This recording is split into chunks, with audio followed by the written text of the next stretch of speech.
Hello and welcome to the StrongCast, where it is our goal to help you perform without limitations. We chat with athletes, experts, and innovators to get their insights in optimizing the movement experience. I'm your host, Dr. Neil Toussaint.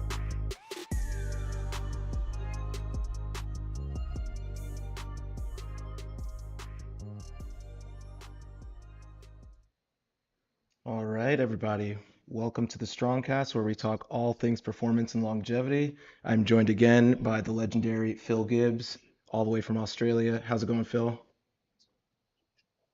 Good man. Look, I don't know about legendary, but I do appreciate the very generous intro. How are you, Sir Neil? I'm great. I'm Huzzah. My YouTube panel here says that we are live, yet Hooray. it is not saying I'm live on my phone, which concerns me a little bit. That is But understandably if concerning. if anyone, hey, we got a comment. So if you can confirm that we are live, Giannis, if I said that right, Mhm. that would be awesome. Yeah, send money. Don't send money. Don't send money.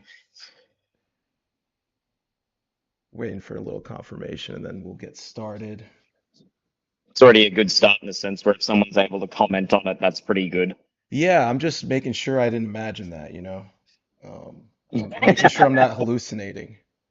Oh yeah, we are live, they said. All right, awesome. Thank you. Thank you. Hooray. Great. I don't know why my phone didn't refresh it, but hey, we're live, so that's all that matters. So, It's a Phil, thing. what we wanted to bring to you guys today, the audience, is an Ask Me Anything podcast where we open it up to the audience on our social media as well as Phil's personal audience of his clients, because Phil is a Mm. tricking coach. So Mhm. I'm going to give the floor to Phil first, and we're going to get started in that way, where you could start. And from what I understand, your students have questions for me, correct?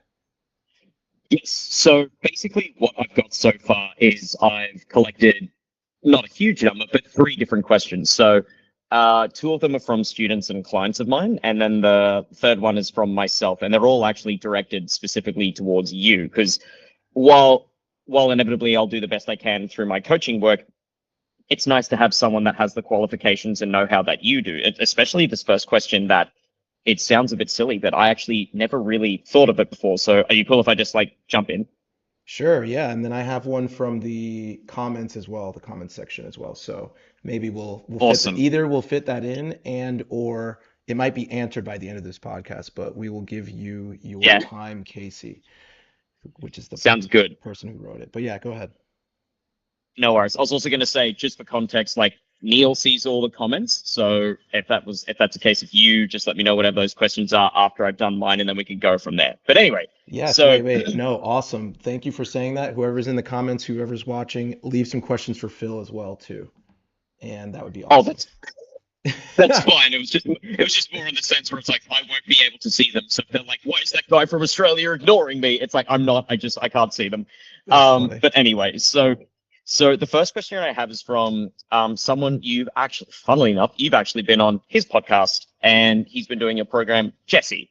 Shock and horror. I'm sure that's not a surprise. You'd be getting a question from him. Now, this was really interesting because, like I said, I never really heard of this before. And so his question was from his, so not me as his tricking coach, I believe probably his strengthening coach. I'm not too sure.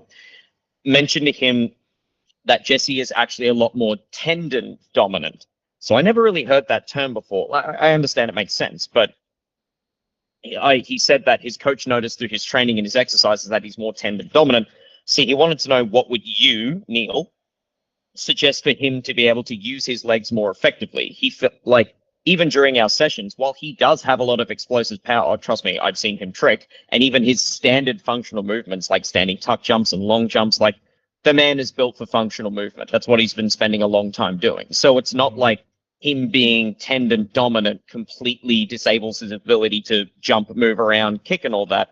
But is there anything that you would have in terms of suggestions for him to be able to use his legs more effectively? He mentioned that it was something in regards to being able to use more of his muscle rather than his tendons. Now, this is why I'm glad to have you here. This goes outside of my understanding. So what would you suggest with that? Because I'm genuinely curious. I didn't even know it was a thing until 2 days ago.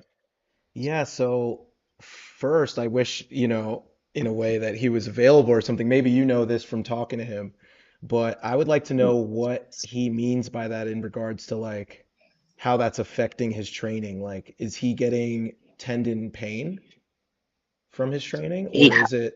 he hasn't mentioned in regards to it being a pain. Like, I know he does get small injuries from his BJJ, but that's usually cause and effect rather. I know that sounds pretty self-evident, but I don't mean it in the way that due to him being tendon dominant, he is getting hurt this way. I think it's more in the sense where he's wanting to know how specifically he would need to address building more explosive power if he has been more tendon dominant rather than it being a cause of several injuries. That being said, it could be as well. It's like he doesn't really get very hurt during our tricking sessions due to tricks, if that makes sense. And I've seen him crash, and his ability to bounce back from it is spectacular. So he's fine on that regard. I think it's more him wanting to be able to incorporate more explosive power in his movements and his tricking and everything. And that's coming from someone that's already pretty explosive. So that's kind of a tough nut to crack, if I'm honest. But even if you could explain, sorry to rob this question, even if you could explain to me more in depth about the difference between tendon dominant versus other, because I didn't know. I had no idea that was really a thing. Yeah, to be honest, I want to know what that coach means because if he means that he's predominantly using his tendons to perform movements more than his muscles, um, that sounds like somebody who's very springy and actually would be able to use their connective tissue to go between jumps. Because there's another way to look at this, which is like if you're a person that has a lot of strength but not explosive power, that's actually very common, and that's an issue that some people have. They're Yeah. very strong and then they can't translate that to explosive movement. So this sounds almost Oh, like yeah. if I hear tendon dominant, that almost sounds like the opposite problem where this person might not be very Mhm. strong, but then they might be able to utilize their tendons and their tendon reflex better to produce explosive movement. Like those very springy people that Yeah, yeah. that wouldn't be as strong, but I don't think that's him. We both know that he's quite strong as well. So really, Oh, yeah. because of how confusing, I'm not sure what this person means, the trainer, but I'm gonna take this Mm. question into the realm of like how to build more explosive power because I'm pretty sure that everybody watching, including Jesse, could benefit from that knowledge because it sounds like that's what he wants as well, like to get more explosive. 100%. Like that's the things that we've had discussions with, and it's also something I've tried. Sorry, I won't stop you for too long, but it is one of those things I've also explained to him, and you kind of mentioned it in regards to the usual where strength is not an shouldn't say not an issue, but strength and transferring those exercises and abilities to something explosive is not a simple connecting spot. There's a lot of things to cover there. So Jesse already has very good, well, both his strength and his plyometric ability and whatnot is actually staggering, but I think it's more in the sense for him where it'll be good to have more general knowledge in terms of how to build that explosivity, but also in any ways that we can slide it more towards the tricking side of things. Because he says it as well. It's like if you ask him to do a standing tuck jump or a standing long jump or hopping or something like that, no problem. The dude can apply that absolutely with ease is an understatement. But and this is where I suppose tricking and it being a skill-based sport comes into play, where it's like being able to generate that level of power into something that is off-axis, involves a kick in it, say, for a simple example, things like that. That changes the trajectory of how you need to apply that power, not a little bit, like a ridiculous amount. So I genuinely think he's getting a lot better at his tricks, and I think it's due to him building the skill in it. But it would be very interesting to know because, and again, not to shamelessly plug you here, but I've been doing the Desert Eagle program for 3 weeks now, and that's shown me that I could do things with my knee that I did not think I could do. And so Yeah, sorry about that, but also thank you. Like, I know this is for Jesse, but I'm like, hey, well, I got you. Thanks, man. Because that's like after my meniscus surgery, I'm like, forget pistol squats. That's not happening again. That hurts. Or my knee can't get that range. And so, what I'm curious about is going down the direction of what you're saying. What would be a good way to apply more explosive power for someone that was interested in tricking or acrobatics? Like, what's your 2 cents on someone, especially like in Jesse's position where they're already quite competent in it? It's not just straight from the beginning of trying to adjust it. It's like, what are some more specifics? So yeah. No, I love it. And a lot of things that you said were amazing. My phone is vibrating like crazy. I'm sorry.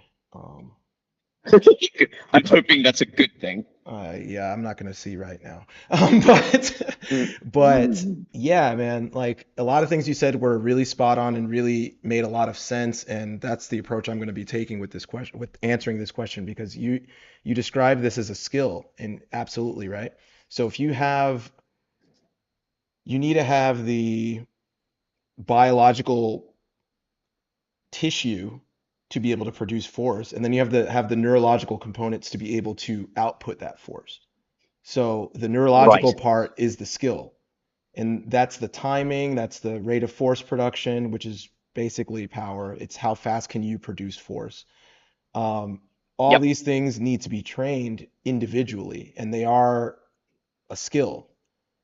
And Mm. they're not only skills in, oh, I can do this very fast. I mean, that is important, like to be able to isolate one joint and do it very fast. So, like, let's say a box jump, for example.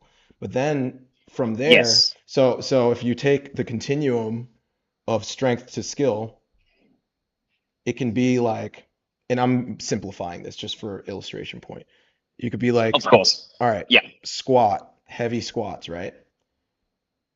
That's going Hmm. to give you the mass, that's going to give you the biological tissue that you need, right? Then, and it's going to build your Yeah. tendons up, it's going to build your connective tissue, all that kind of stuff, right? Great. Um, Hmm. then maybe you go to a vertical jump or a box jump, and that is going to help produce power and teach your body how to produce that power quickly. But then it Hmm. has to become context dependent. Or like, so, Oh yeah. okay, how can I now do that after a round off? Or Yep. how can I do that from setup? How can I do that? How can I utilize that in a way where it matches what I need to Hmm. do in my sport or on the field and all this kind of stuff? So a lot of times in our training, we tend to focus on the first two and maybe not the last one, or even more the first one, depending on who it is, right? So obviously Of Jesse course. Yeah. seems to be somebody who's doing a lot of both. I'm not Yep. 100% sure, but a lot of times with, I'm just gonna guess because we don't have him on here. We Um, don't have a lot of information in regards to it's this, so okay. just So take a shot in the dark, dude. yeah, hypothetically, a lot of people will try to train power and rate of force development and the things we're talking about, like the fast twitch muscles and everything, and they'll do it in a way where they're doing too many reps or they're not doing it at a correct intensity to teach their nervous system how to fire in that way. Oh, So that's shit. a very common issue with people's training where, okay, I want to get more explosive. Let me do jumps until I'm tired. Let me do like 20 box jumps, or let me do like 20 burpees, or whatever else. That is not Mm. going to give you, by the time you start fatiguing, you're already teaching your nervous system how to fire at that rate and not at the optimal 100% rate. That makes, and it's, I know I say this every time I speak to you, but it's nice to be informed. That makes so much sense, especially in the context of something in regards to tricking, free running, even gymnastics. And gymnastics is obviously pushing that a little bit longer, where they have routines that are a slightly more prolonged activity, if that makes sense. Like when you're doing a floor routine or something like that, it's not just one combo and then you're done.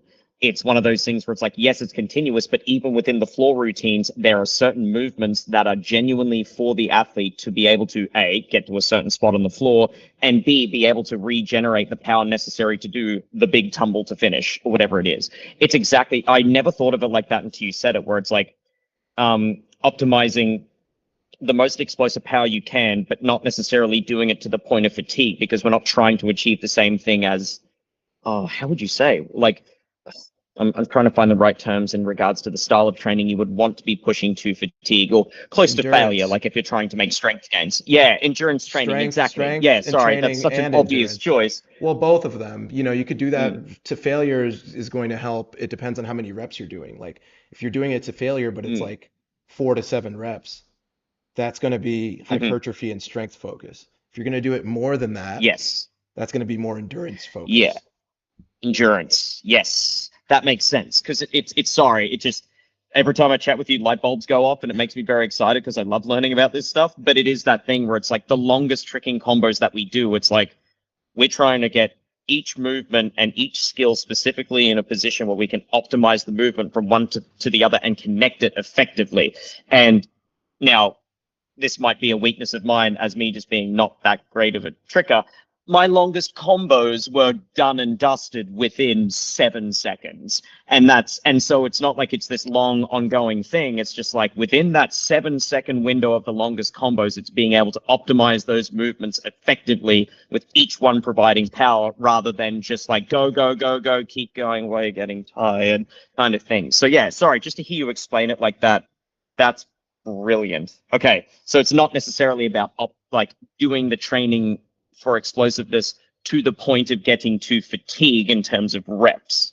So what would you say is would you say the most important part of it is more just trying to optimize the movement itself through similar exercises, or what would you Yeah, say? yeah, totally. So, and we do have a couple of questions. So after we answer this question, we're Oh, going to cool, cool, go cool. to these. So that's awesome. Thank you guys for leaving those in there. So yeah, basically what you said was great. We don't want to go to fatigue at Cool. all. We have no That's desire to interesting. have any fatigue in this. When you're training different, Mm. a lot of people try to train 10 things in one exercise. It doesn't work. You're trying to do a Mm. pistol squat on a Bosu ball with weights and stuff. Like you're trying to train strength, stability, and like those are almost opposite. Like if you want to While juggling and doing your taxes, there's you just no know, point. yeah, like if you want, and this is a side tangent a little bit, but there's another common thing I see where it's like if you're trying to maximize stability, I'm not saying you can't get benefits of both, but usually you want Yes. to pick one primary objective per exercise typically. Mm-hmm. And so, Yep. like, if you're doing something with a lot of stability, then you're not going to be able to push as hard because you're not stable. It's like trying to lift something really heavy and you're on like a boat that's rocking. Like you Yeah. can't, you don't have It's access not. to your Yeah. strength. So same with Yep. this, where you're not going to have access to your power if you fatigue. Mm-hmm. So, and yeah, again, so to avoid that, what we do is very low amount of reps and we rest for long periods of time. So you might Yes. do, Right. let's say we're doing, box jumps aren't they're okay. They're fine, but they're not my favorite It. actually because you're not getting that eccentric component as well, that landing. Right. Right. So you're only getting Yes. the up. So actually it's very good for somebody who's trying not to be sore but wants to like get some explosive work in. Like maybe they're tricking all day, every day or something and they want Mm-hmm. to or they're Mm-hmm. they're training like multiple times a week and they want to, just keep their explosiveness. Like box jumps could be a good option, but other than that, I see you exactly what you mean. yeah. So basically you want those plyometrics, those power exercises that utilize what we call the stretch shortening cycle, which is basically Oh. that rubber band effect, that tendon reflex. So Right. what Right. I just said, you're not going to be utilizing it with a box jump. So if you land on the box, you don't have all that landing force to land. But if you're doing consecutive jumps, for example, or consecutive broad jumps or consecutive single leg hops, Mm-hmm. now you're utilizing those tendons because now you're bouncing. I mean, it's a spring, it's like a I'm trampoline. with you. I'm with So you. so it depends on what you're trying to train, but for Jesse, it Excuse sounds like me. we want to train things where we're getting those repeated bouts, not just one jump, but multiple, so that Yeah. he can get to utilize those connections between the jumps, first of all. Second of all, we would keep reps low for him. So maybe he's going to Mm-hmm. do 4 to 5 consecutive box jump. Sorry, 4 to 5 consecutive broad jumps. So like I know what you meant. going horizontal, or 4 to 5 consecutive vertical jumps where now he's jumping and jumping and jumping, right? Or Yeah. I really love, obviously for tricking, but for really anybody, single leg hops, depending on the intent. Oh yeah. You might be able to do a few more reps. If you're going very low, maybe you can do a higher amount of reps. So intensity and volume are always going to do this. Dependent on the athlete and their Right, goals, of course. right. So, there's so many different, exercises and whatnot, but in general, I would say keeping power-based movements that are on the intense side to 5 to 8 reps. And then on the less medium to low intensity, like lower intensity hops, for example, you can go up to like, I time them typically and I'll do like 15 seconds or so, 15 to 20 seconds max. But as you can see, we're not Yeah. really getting fatigued here. We're focusing Hmm. on power, max output, but also utilizing that jump. One of my favorite exercises for this is a depth jump. So what you'll do is you'll actually do the opposite of a box jump. So you'll start on the box and then you'll jump Yes. down and then you'll use that rebound to jump back up.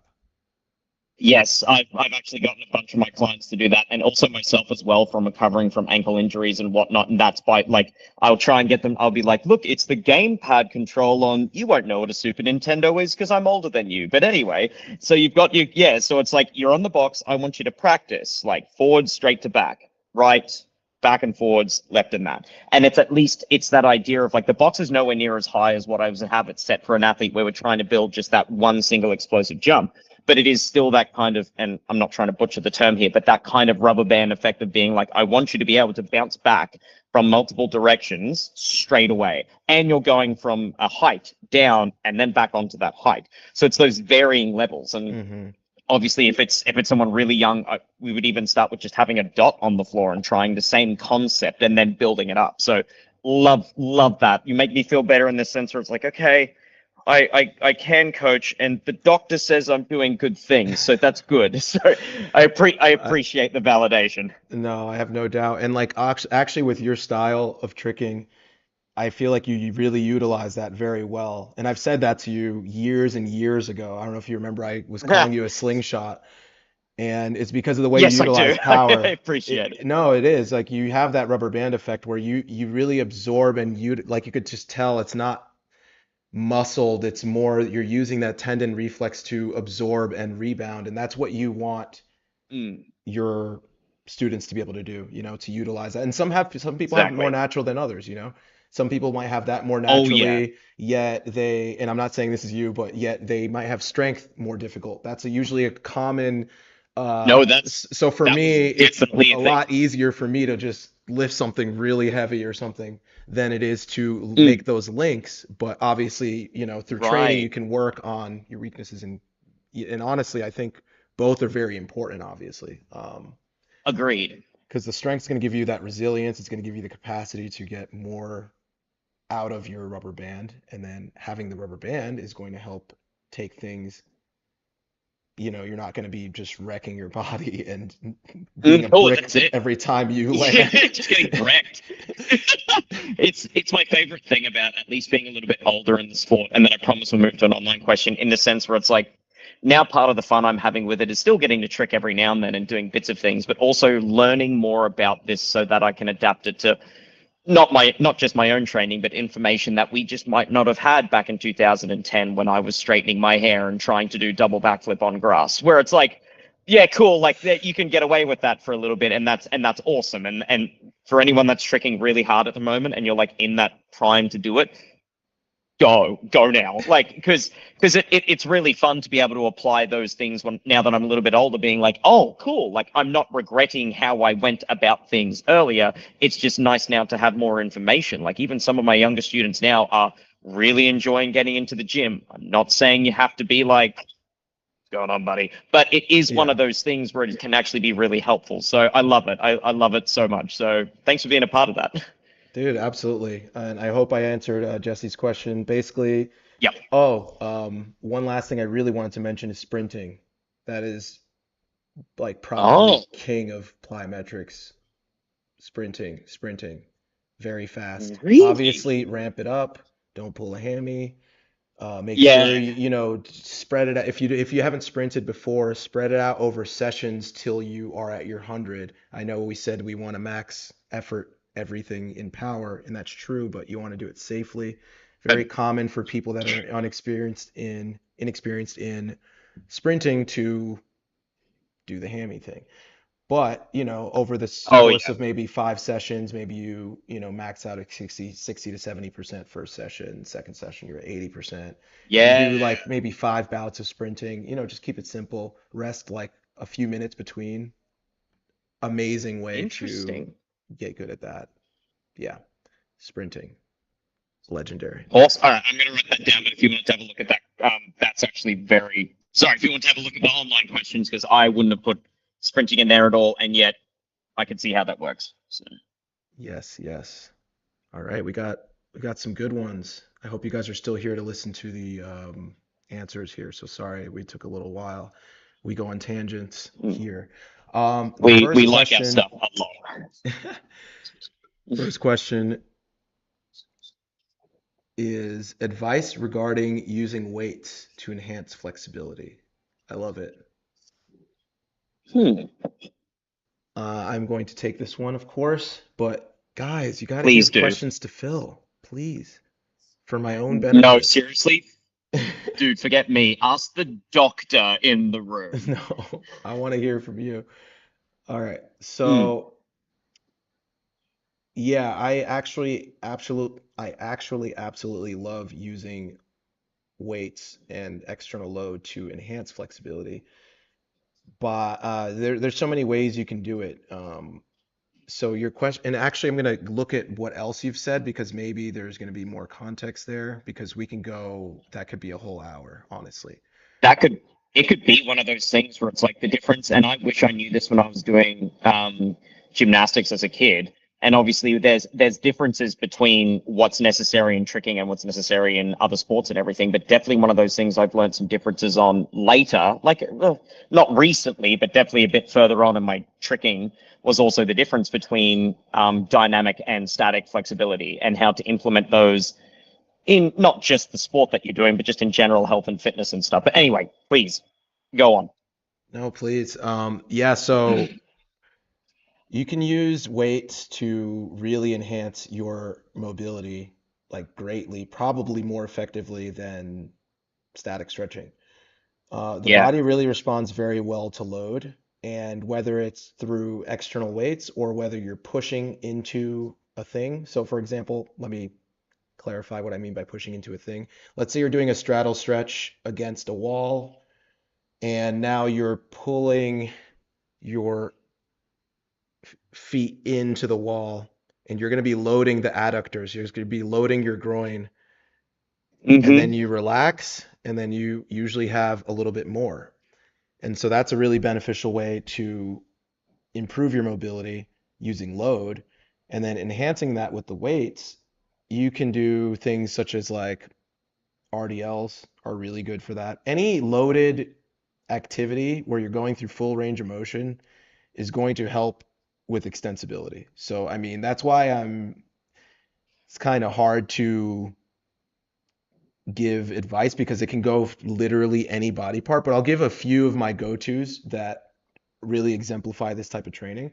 So one of them could be, and I'll just start from the head to toe. We could do pull-ups. A lot of people have very tight shoulders and lats, and for movement athletes and artists, that could come out as not being able to get your arms overhead in a good position. So that can come out as like not being able to touch down raise very well, or not being able to round off or handstand very well, or you just feel very tight in your shoulders and you can't rotate and move.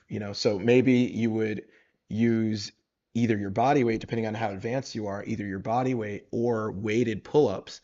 And what you're going to do is start at the top. I mean, it doesn't really matter. You could either just start at the top or you could pull yourself up.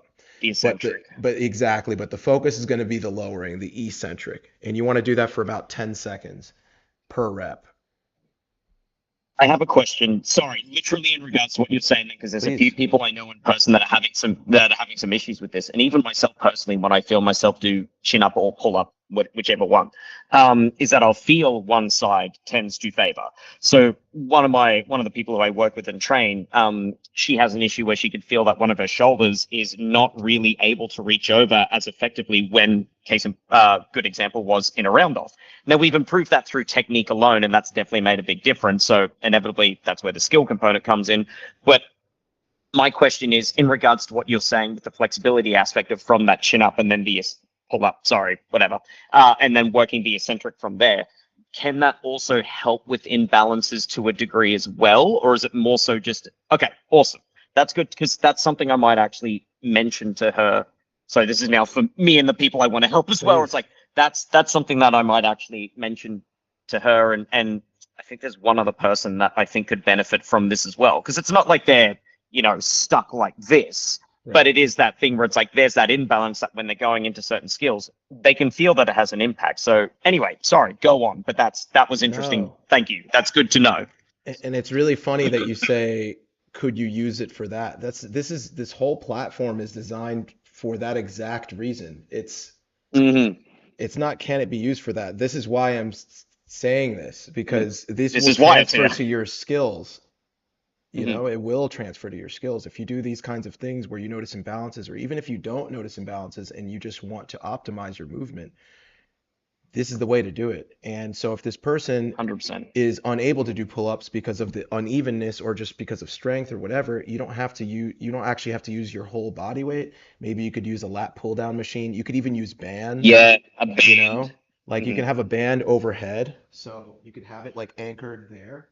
And then you could just let your arm go all the way up, and then you could pull down, and then you're going to slowly let it out for about 10 seconds. And you want to feel the stretch. That's the key. You really have to feel the stretch during these things. And you'll see after maybe, like I said, 10-second negative, do 5 reps, couple sets. You'll feel it a couple times a week. It will start adding up, and you will start being able to lengthen through that range. That's awesome.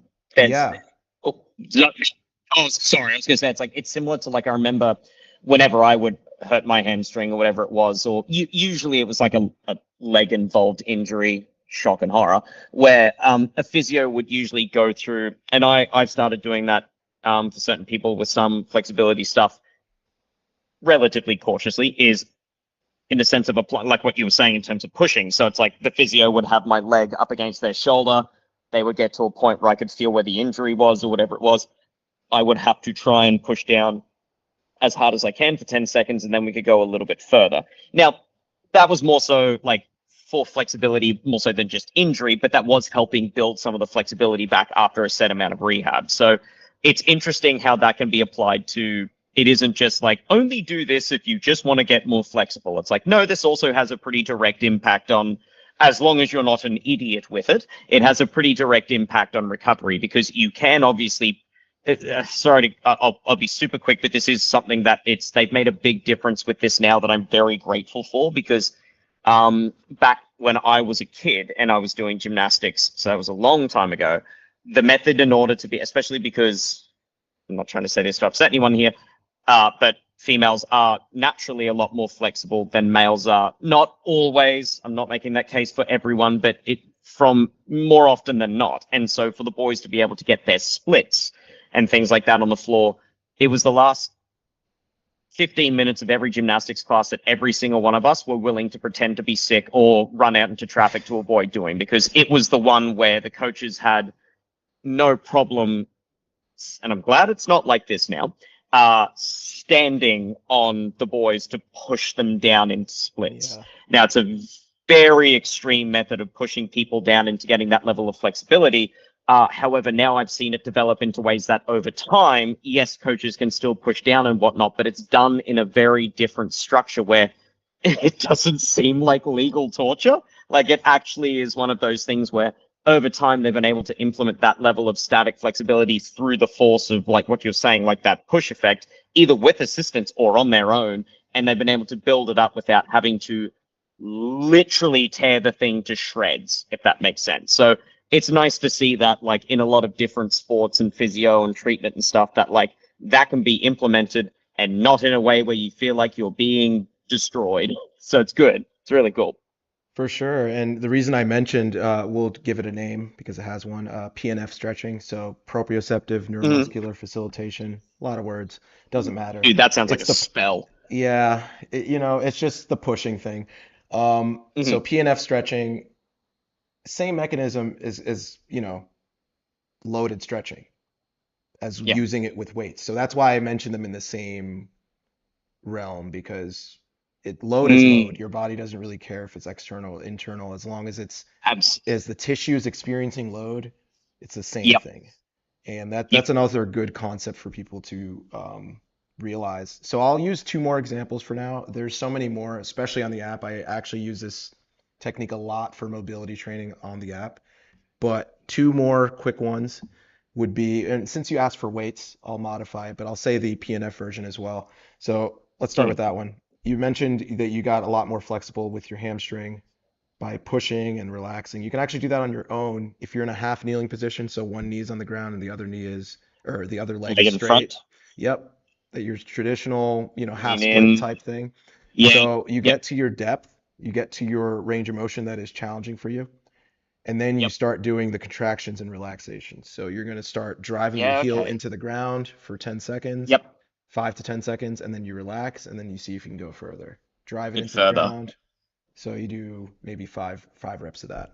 And I do like a two Yep. minute hold before that is really good way to, What? yeah, just one rep though in the day. Oh, But that's wild. yeah, but I it's should probably better get back into to that. stretch and it's effective and it took 3 minutes than stretch for 1 or 2 minutes, not as effective, and you pretty much went through the same amount of pain and you're not getting progress. It, For an extra 60 seconds, I'm happy to take what I would imagine most people would be happy to take that extra route to make sure they're getting the most out of it, rather than just like, does it hurt? It hurts. I must have done the right thing. It's like, yes and no. yeah. So, and then the other really helpful one, I think, for a lot of people, in our demographic, we lack dorsiflexion. So that ability for the Yes. ankle to come up toward the toes Hmm. towards your shin. So whenever you're landing Hmm. skills, for example, if you don't have that dorsiflexion, you're gonna have to put a lot more load onto the muscle and tendons like the Achilles. So it's good to have Yes. dorsiflexion. And a good one for that, loaded stretching is just like doing calf raise eccentric, single leg calf Yep. raise eccentric. So you're gonna take a slant board, you're gonna hold some weights.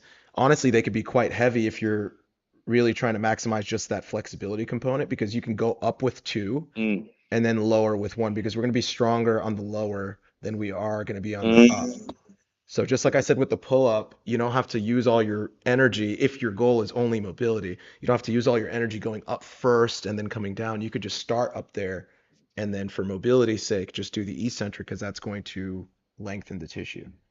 So, It's exactly what I've been finding has been a unique challenge more than I anticipated. I don't mean that in an arrogant way. I mean that in the way where I've been doing calf raises and weighted calf raises for a while. And yet, obviously, third week into the Desert Eagle program, where the difference between holding a kettlebell and doing a single leg calf raise, slightly raised on a platform, was a massive difference. I felt myself fatigue a lot easier in the best of ways. Like I found that yeah. that was a massive difference, and so that's been really helpful. So thanks for that. That's been awesome. No worries, and that exactly right. So like if you're only training in a certain range of motion, you're actually only strengthening in that range. It's actually everything's so Yes. specific, specific Hmm. adaptations to impose demands, the said principle. So if you do things that Uh-huh. look like what you want to do, or at least train the tissue that you need to be healthy or adaptive to your sport, then it will work. But Yeah. if it's irrelevant, then it's not like, I don't know how useful after a while, maybe a few bicep curls, but after a while, I don't know how useful Yes. that's going to be in Exactly. tricking, It's for like it's. example. So, but maybe you Mhm. can do a chin up, and that's going to be a more useful pattern because we pull into ourselves to do things, and you'll Yeah. still have your biceps, but the focus is more on the lats, for example. it Um, it's good to see that that stretches out to different things in the sense of people wanting to still work on maybe gaining a little bit more muscle, but also trying to find ways to implement it into their sports passions, whatever you want to call it. So it's interesting to see the difference between um, Because yeah, it's like it's literally what you said in terms of someone in the gym that I go to could lift a weight that would probably be the equivalent of my house, and yet if you ask them to try and do a standing tuck jump, and it's not meant to be insulting, they don't know how, and it's not rude. It'd be the same as if they're just like, Phil, lift a car. It's like, I can't. But it's a lot with that context, which I found is really cool to see, and that's why I've really enjoyed having friends that I've met through those different worlds step in and try tricking. Because some of them are, if you're going to look at them and say they're not athletic, we're not talking about the same person. They are, but it's different context. Like there's one particular friend that I had that he's a dancer. So his endurance and his physique, because he also is sponsored, like ripped dude who sells protein stuff as well. So Nice. it's not like he isn't athletic. He's pretty damn ripped and a good looking dude. And after one session of coming to open session and learning back tucks, he told me the next day he had to cancel work because his core, he had to activate his core substantially more than he ever did. That it was like the after effects of that, he was just not, me neither. I wasn't expecting it. So it's always really interesting to kind of find those different worlds collide and just kind of how the exercises can have an impact, whether it's direct or indirectly. So I think it's sick. Perfect example. Like, I love that. For me too, I'm learning skating. I'm learning how to rollerblade. Yes, I saw, and it looks really cool. So I'm doing inline skates, and you would think I'm barefoot. I work barefoot. In my clinic, people take their shoes off. Everyone trains barefoot. I train weights barefoot. I trick barefoot. Been for 20 years now. You would think my feet are strong. Dude, skating. So different. My feet and ankles are like on fire the entire time, and I'm like, bro, I thought it'd be fine. And so it is really about the specific adaptations, and you think that they're going to be specific because it's kind of like what you're doing, but a lot of the times it has to be very, very, very similar for you to get that Oh yeah. carryover. And the job and your goal in strength training should be, you need the general physical preparedness is what we call it, and Yeah. then you need to be able to link that to what you want to do. So a lot of people I find do the general stuff, and then they do their sport, but they don't do the bridge stuff in the middle very much. And Yes. that goes back to the Yeah. first question with what we're talking about with Jesse, which is like, you can do tricking, you could even do like touchdown raise specifically, or cartwheel around off and just do a hop instead of actually doing a flip, and just actually use that as your plyometrics. Because that would specifically, you'll get a higher rebound if you train rebounds. So things like that. Yes. Like, Yes. I think that's the Makes missing sense. link with a lot of people's training. Couldn't agree more. Did you want to go second question on here or something else through the chat? Let's see the chat, because these guys Yeah. are here and live. I was going to say, if Let's there's people watching, let's answer their questions. Mine can wait. No, all good. We will get to all of them. So, perfect. Hello. Hello, Cecile. Um, he says maybe rushing the technique or an unnecessary amount of bulk up of muscle would hinder the skill itself. So, I'm going to let you talk about the rushing the technique. I think he wants tips on like rushing technique or not rushing technique, and maybe tips on how to prevent that potentially. I'm just going out on a limb there, and that's I'm making the question that.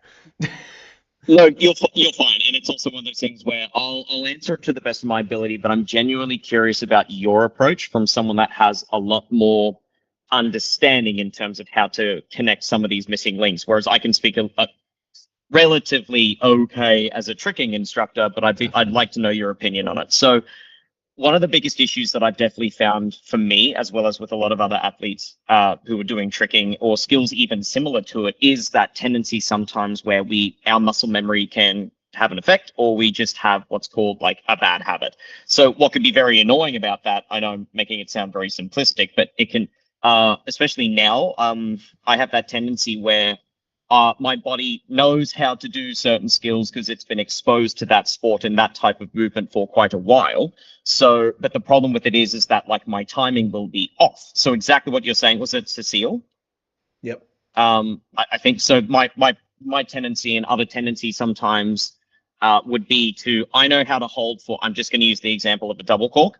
other trickers know, or even let's just use single, doesn't matter. And that tendency of, all right, I know how to go into that position. So the moment I start feeling like it's kind of familiar, I get into it. And so the biggest thing I can recommend in regards to if you feel yourself going into those habits where you're starting into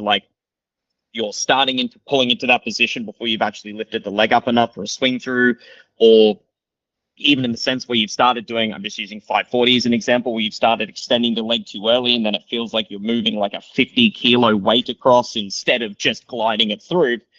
What I recommend is, and I know this can be very frustrating for some people, sometimes you just need to give it a couple attempts. That's not frustrating. Sometimes it is just like, man, that didn't work. I should just stop. It's like, how about you give it a few times so your body can map out what it is you're trying to do. But that being said, sometimes it just isn't that. And so what I always recommend is two things. Number one, use your resources. And number two, don't be afraid to take a slight step back. Slight step back does not mean I'm a worse tricker now. That's not what it means. It's one of those things where it's like the reason why you're struggling with the timing and whatnot is because there's a fundamental that's missing there that if you just take a slight step back to focus on it, there's a much higher percentage of you being able to incorporate it again from that basic and then be able to apply it to harder skills. It just raises your percentage of being able to regain those things. And Jesus Christ, sometimes I wish I could take my own advice, but it does. But I also know that like I need to focus on that. So when it comes to taking the step back, that's what I mean. So for example, let's say cork, you're pulling into the twist too early, or there's something going wrong with the axis or whatever it is, take that step back. Understand if it's not the twist that's having the problems, go back to working on just gainer and trying to understand getting that lift. And maybe it's because you're throwing your chest back wrong. Another thing that goes in regards to taking the step back is, see this book, you can't see this thing that I'm filming on. It's called a phone. Most of us have those now, and we should probably use them. Now, back in the day, and even case in point, we didn't really have phones that had cameras. And so we would film ourselves all the time. And not all of it was to make samplers or content or whatever it is. A lot of it was to have the ability to look back directly at what you just did and then be able to apply those techniques, or at least visually see what it is that you're doing wrong. Because I say this to a lot of people, when you're doing tricks, you're kind of busy up there. So you're not seeing what you're doing. So it's difficult to know unless you have that perspective that filming can help with. So that the camera side of things kind of leans into my first point, which is use your resources. Another thing that's really helpful when I say use your resources is also using things like trampolines and air tracks and things like that. I know for a fact that there are several, like, this is not the greatest example because by nowadays it doesn't mean anything, but the only reason why I was one of the biggest reasons why I was able to understand how to learn this skill triple cork is because I had a trampoline that I could at least attempt it safely and not get rickety wrecked every 2 seconds, and then be able to figure out how to apply the technique, my body position, and like we're saying with this whole thing, the damn timing. Timing and technique beats everything. When you get the timing and the technique and then you can apply speed/power, that's when those things are going to fall into place. You can have all the power in the world, but if you're not applying it with the correct timing or technique, it's not going to work. Now, correct doesn't mean perfect. I've never done a perfect skill my entire life. It's not the point. People trick differently. So the way that I go into a swing is not the same as Neil, for example, or Johan, for a perfect example, who pushes off his plant leg more than his swing leg. So anyway, those are my couple of suggestions to really summarize it all. Use your resources, whether it's filming so you can see stuff, go to a surface or whatever it is that can help amplify your ability to do that skill easier and focus on what you need to fix there. And don't be afraid to take a small step back if you're struggling with a bigger skill. And bigger is very much determined on you. A bigger skill could be a bloody backward roll. It does not matter. Just focus on what you need to be able to apply the correct technique and timing. I hope that makes sense, and I hope that didn't take me half an hour. No, that was awesome, dude. That was perfect. What are your thoughts though? Like, because you would be able to break that down. And again, sometimes the problem I have is like, sometimes you don't want to break it down too much. If I'm going to sit there and give a TED talk about tricking to a 6-year-old, that's not going to work. So, but I'm curious in regards to the information that you have, how would you go about that yourself? Because I watched your old sampler before and earlier this week, and seeing you spam snappers and triple corks, it was, I'm going to get in depth about that on my third question, but that would have taken a lot of different training methods for you to be able to understand how to get to that. It's like you watch your triple cork, Neil, you're not forcing it. It's one of the most relaxed setups, and it floated. So what would your advice be? Thank you. Yeah, so we shared because you asked me what I would say, so I made mine before I heard yours, and I had three. Nice. And we shared one, which was use your Oh, sick. resources, use the different surfaces. That's huge.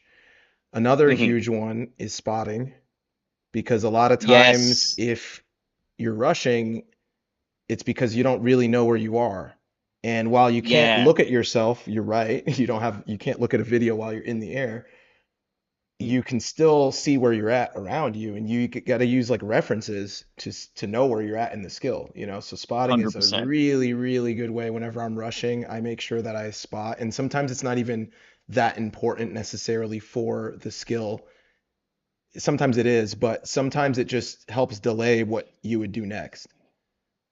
Like just the thought of being like, I need to look over my shoulder at the floor, and just literally doing that already makes that ability to turn to the position easier. Like, could not agree more. Right. And then, the whole phrase of your body goes where your head follows, that thing as well. So that Yes. you reminded me that by, doing that. So Yeah. you're going to follow that momentum, right? So that's one.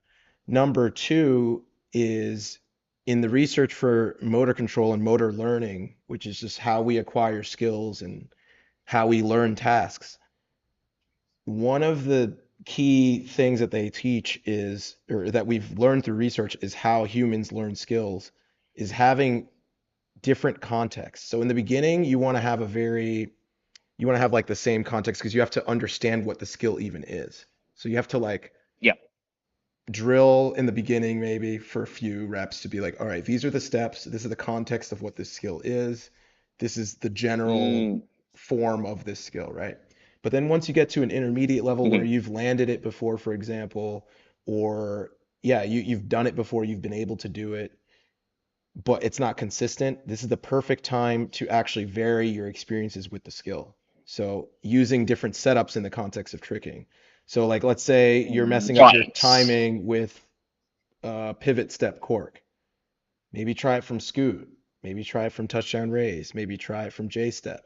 These are all going to give you different contexts and help you learn the skill better. And I'm sure you can attest to that, where the more setups you get for a certain skill, the more automatic it becomes. The more combos you're doing with the skill, the more automatic it becomes. So a really good way to not rush is to actually just have more context around the skill itself, and not just have that one setup that you use.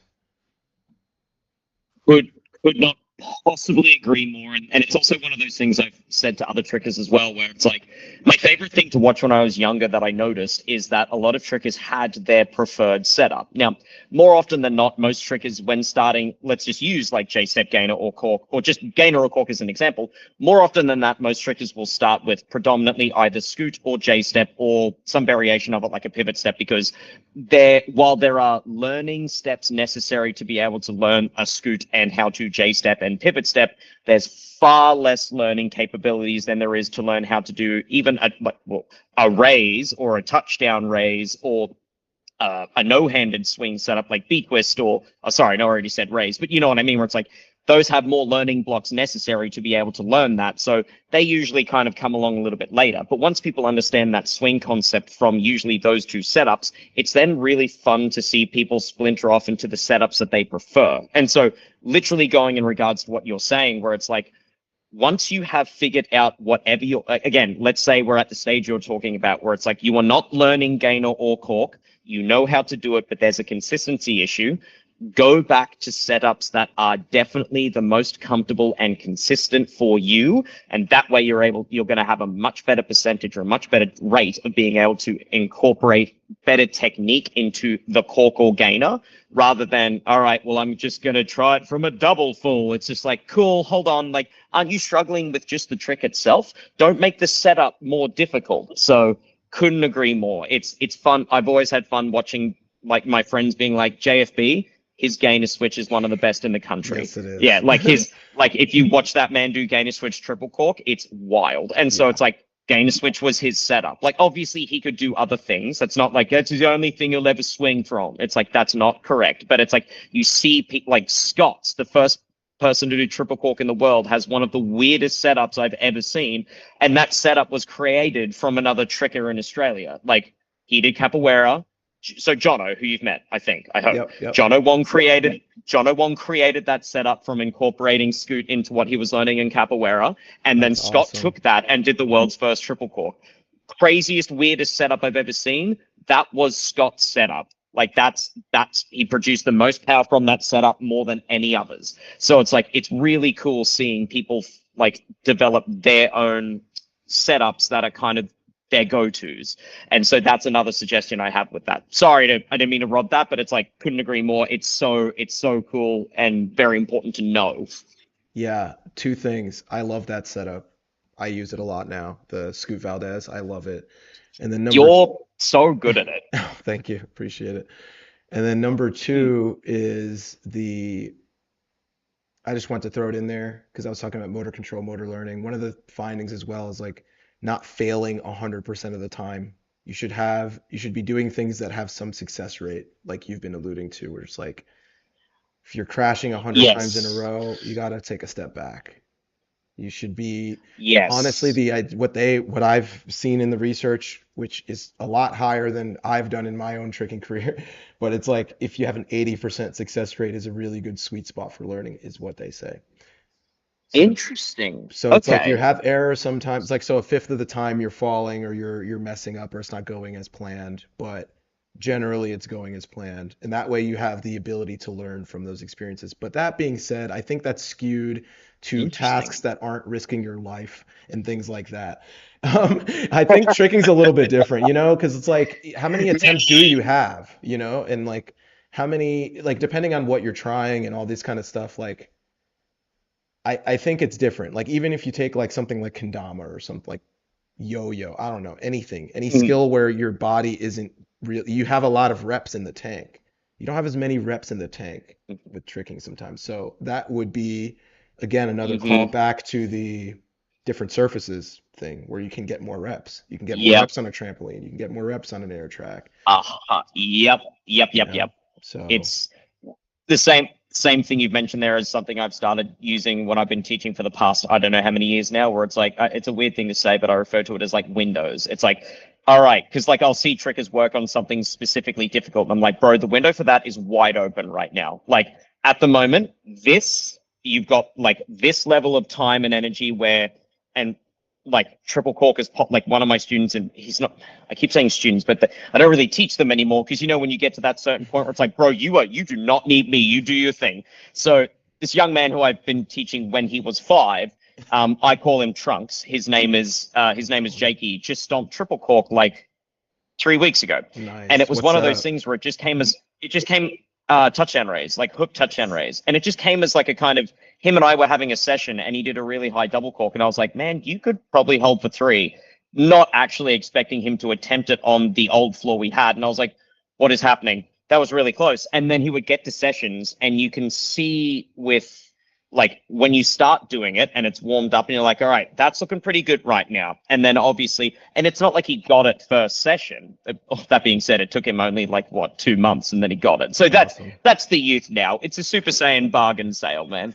But it's that thing where it's like, the windows just like you see as they're getting further and further along where it's like fatigue is starting to set in, the reps are starting to take their hold, you're starting to lose technique, and now things are starting to get dangerous. So now it's this big. So now you have to make you now need to make the decision sometimes as a coach, which can be really tough, but also as the athlete, especially telling someone who is just like, I'm ready, I could do this.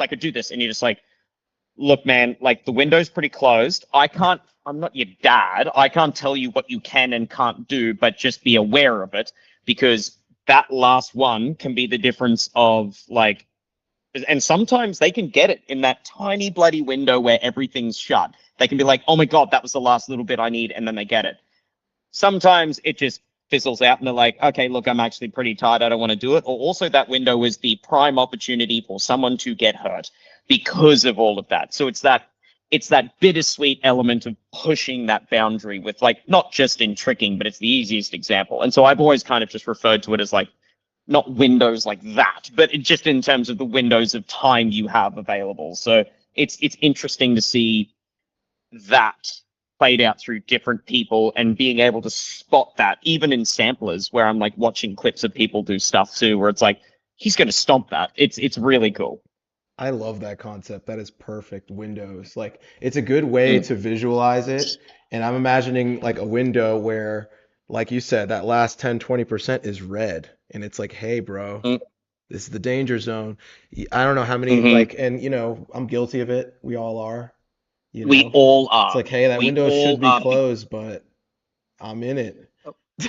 That's it. And it's tough. Yeah, that's exactly it. It's like, I I will, if I'm as a coach, or even just like if I'm at a session with people, because I tend to trick with people that I like, I don't want to see them get hurt. And so Yes. it will be that thing where I will come up if I'm concerned, being like, hey man, like, how many more of these you got to do? I'm not going to say like, don't ever do that again. You're grounded. It's just got to be one of those things where it's like, how much further are you wanting to push this? Because from where I am, I can see the signs of fatigue, but I also know very, very well personally what it's like when it's like, I'm fine. I know I can keep going. Yeah. And sometimes that's correct because that's where it gets tough to read, where it's like the person knows themselves better than you do. But the other thing about it is that the blinders can be pretty strong in that regard, where it's like, I'm really, really close. And it's like, you're missing an arm. Like you've got to slow down. So it's very cool with that. But not cool with them not listening, but cool to kind of see from me being in that perspective at times to now stepping out and being like, all right, Phill, like, what are you going to do about this? Like, is this a time to bring this up as a discussion to someone, or is this something where it's like, they'll be all right, we just got to be careful? So yeah. Dude, yeah, I love vocabulary to like just condense a concept, like the windows or Mhm. I'm just gonna call it emotional blinders right now. That's another one you guys can Hell think yeah. of. It's just like, dude, I have the Hell yeah. emotional blinders on right now. It's Yeah, this red zone. I love that. All right, let's That's see. so There's good. not too many left in the chat, and then we can That's get cool. back to the ones you had. I I'll know make we're I'll make going. my last one way faster. No, it's all good. If anyone's still watching, I think, we're at over an hour, which I think is great, and we've just Awesome. but all right.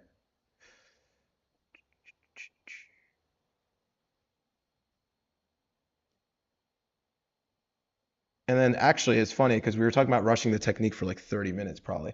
Um, but that was only one half of that question. I'll answer this second half real quick, and then Mhm. definitely chime in if you want as well. Nope. Unnecessary amount of bulk for muscle. I actually speak about this a lot. Like the Mm. the key, there's two things. There's anyway, strength to weight ratio is huge. That's the main thing that matters. If you're 300 pounds, but you're just as strong pound for pound as somebody 150, theoretically, you should have the same chances to do things. I'm talking pound for pound. Right. However, Yes, yes, yes. the animal kingdom, things have not worked quite that way, but in general, if you you can't really control your body proportions necessarily, but you can control your strength and your weight to an extent. Mm. If you're Yeah, like it's like six genetics aren't very six, negotiable, but yeah. if you're like 6'6", it's going to be pretty hard to control your weight to a certain degree because then you will Mm. be a twig, and that's not good either. Yeah. Um, It's less safe. right. So it's all relative, but strength to weight ratio is the king, and that's the main thing that you can control, that's why I love using body weight type exercises or exercise. You can load it with a weight, but it's still controlling your own body weight is going to tend Yeah, to elicit more gains in that category of strength to weight ratio. It's like I can absolutely. do a pull up, I can pull my own body weight. I can do a push up. I can do, squats. Even if you're loading it, I mean, you're still managing your body weight, Yeah. versus a leg press. And then even more towards your body weight, pistol squat. Now you're managing your body I, weight for real. And, yeah. so if you're strong at those things, then bulk, yeah, I mean, again, strength to weight ratio. Prioritize those types of movements that would lend itself to your Nordics, great example. Lend yourself Yeah. to being able to Yes. manage Oh your my own body God. weight, and then you'll be in a better position to have strength there. Even sprinting, even jumping, if you can jump very high, very good thing because you're jumping with your body weight against gravity, and that's a strength to weight ratio Hmm. thing as well. So, That makes sense. yeah, and then, bulk, I mean, look, we also have other goals. There's no tricking Olympics yet. Um, Yeah. regardless of what sport you're playing, I actually treat a lot of stunt performers. So, Mm, they might have functional goals and aesthetic goals because they have certain actors or actresses they want to double, or they have a certain aesthetic mm, that they want to achieve for their performance. So, like, they might want to bulk up more than their skills actually need for an aesthetic look. So it's like you got to see what you're yeah. trying to do and weigh the pros and cons. Like if you're talking about specifically for tricking, bulking up, like you might also want that aesthetic of the bulking up. Look at Juji. It's like, would you say that? Literally the first person that came to my head when you said that second half of the question, where it's just like, if you're going to tell me that man has no acrobatic abilities because he's too big and muscly, we're not talking about the same guy. Like, this is the dude that has done so much for the tricking culture that, like, I really hope I can meet him so I can shake his hand until my arms don't work. He's a remarkable human being. So, fantastic example. Exactly. And it's like, what are his goals? I'm pretty sure, like, I don't know, but wasn't like, especially when he started really bulking up and stuff, it's like, I'm not going to be it's not to be the best tricker. Like, what is your goal? You have to have your own metrics, and it's not about like what other people want or whatever. Like, for him, I'm sure he just wanted to look like a dope ass Viking and just Hmm. do tricking. And he did that. Yes. Yeah, check. And he did it amazingly. And, so you got to use your own metrics. But I would just say strength to weight ratio is the most important part of that. What would you say? I'll be super quick in regards to this. The reason why I'm super quick is because literally I have agreed with everything you've said, and not just as a cop out, genuinely, because that's it. Yes, like everything is relative, and it's also in that sense where it's like you can do. It's very much dependent on what specifically you want to be doing with your goals, and not only overall, but also in the specifics of what it is that you're trying to do. So, like you said, if someone's trying to really focus mostly on tricking and building their abilities as a power tricker, if that makes sense, then their training regime is not going to be the same as someone that is trying to have a maintenance level of tricking as well as being able to take care of reoccurring injuries, if that makes sense. Again, both involved in tricking, completely different goal sets. And so while there'd be some exercises that would overlap through that, my style of training and what I need to do to keep my body in check and still be able to do some movement is nowhere near as what it would be as a young gun that's being like, I want to cork in, back out, swing, double gainer. Like it's very different. And so the other thing I found, and I was just gonna, it's a shameless plug of one of my good friends, Damon. Damon is by far one of the best trickers in our country, and I don't know if you'll ever see this, Damon, but you know it, I know it, we all know it. He's one Nice. of the best trickers our country has ever had to offer, and he is not just in terms of skill, but in personality, he is remarkable. Now, one of the most incredible things that Damon has done is like, and I'll share you his stuff if you haven't seen him at all before, but Please. like Damon has had a remarkable transformation. So Damon, for a while, and even he was still doing combos when he was like relatively, I would not say overweight, but he was a bigger boy, and so he was doing combos to Valdez double backflip and stuff like that, and he was weighing like I don't know how much. He said it before, and then only in the past 2 to 3 years he didn't think he would, and then got into the gym thing, and then just became who I now call Thick Boy on all social media platforms that I have him in, because he is now one of the fittest, strongest humans I've ever seen. And if you looked at his body composition, you'd be like, is that dude preparing to get on a stage? Now, what's interesting about that is because that might not necessarily be what one would assume is beneficial for tricking, right? Because a lot of the trickers, especially the best power trickers, they're not that. It is that premise of there's a lot of lean mass, and exactly, it's that lean. Now, again, if you look at Ethan Turner and you tell me he has no strength or muscle to him, that's not correct. But it's a very different kind. And so, what I'm getting at is exactly what you're saying in terms of I have one of my close friends who is exactly the case in point of relative strength and sorry, applying strength and exercise and like their physique relative to them. Damon is slightly bigger, and he's been able to find a way to bring that in to benefit his tricking and even lifting weights as well. So I couldn't agree more with what you're saying, as there's someone who I see on a regular basis who I have huge respect for, who has managed to do that tremendously well. So couldn't agree more. Drop his handle. What's his handle? Damon Zale. So Cool. I'll try and put it up on something, but yeah, he's an absolute freak. Like he made a Nice. sampler, I think last year that came out recently, which was recently, Jesus, Phil. He made a sampler that came out last year, but he posts constantly on Insta, and his stuff is remarkable. Like Spell it he's for me. doing Damon, Damon, Mm-hmm. and then his last name Zale, Zayle. And no And so underscore or anything? it might be Damon underscore Zale. Okay, I'll just Sorry, I put his should know name for this. you guys. No, I'm putting it in the comments for anybody watching this now and in the future. It's funny, his last name is Exaris, but if you type him in, you will find him. He's very, very good. But anyway, so that was just a kind of plug for him, but in the sense of like, in terms of the kind of stuff that you and I are discussing and everything, he would be someone that I think you'd have a very interesting conversation with as well. And a lot of trickers could benefit talking to someone from his perspective. He's amazing. Nice. I'm gonna say Phil's tricking friend. Yeah. You said he was your student? No, God, no. Damon does not need my help. That's funny. All right. Cool. No, I met Damon many, many years ago, but he's done all of his own training. Like he started teaching himself stuff in his backyard, including like he did some gymnastics and tumbling, but like you see him do double backflip on concrete on grass that looks essentially like concrete. And yeah, he's an absolute freak. Nice. Mm.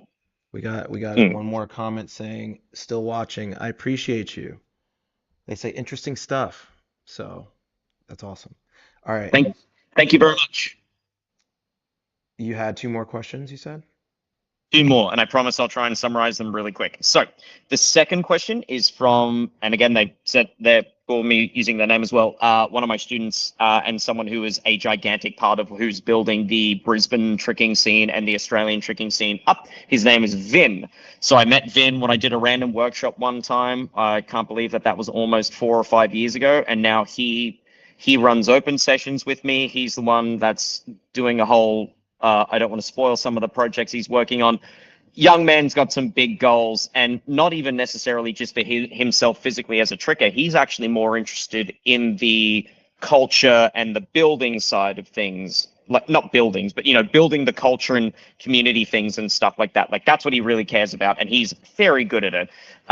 So Vin wanted to ask, what's your opinion on how much tricking can cover strength grounds versus additional exercises? Now, I believe we kind of covered some of that, but this is an interesting question because I can also admit when I was younger and doing I didn't do anything substantial compared to what others were doing, but when I was pushing hard as I could as a tricker in the earlier years, I wasn't interested in lifting, even though my parents owned a health and fitness gym.